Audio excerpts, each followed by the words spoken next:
আজ আবার একটা নতুন পেন্টিং ভিডিও নিয়ে এলাম। আর এটা গাছের পাতার উপর পেন্টিংটি করা হবে।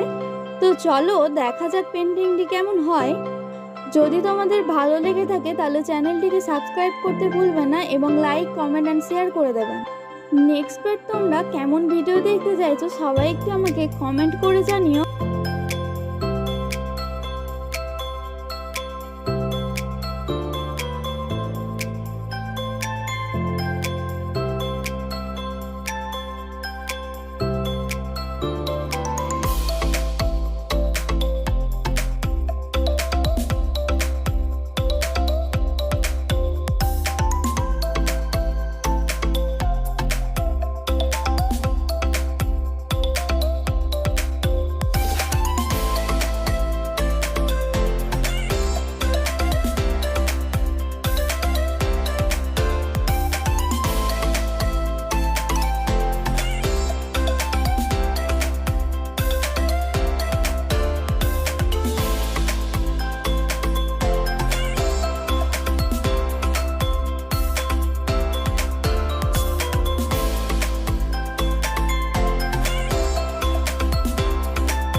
পাতার ওপর পেন্টিংটা কেমন হয়েছে সবাই একটু আমাকে কমেন্ট করে জানিও।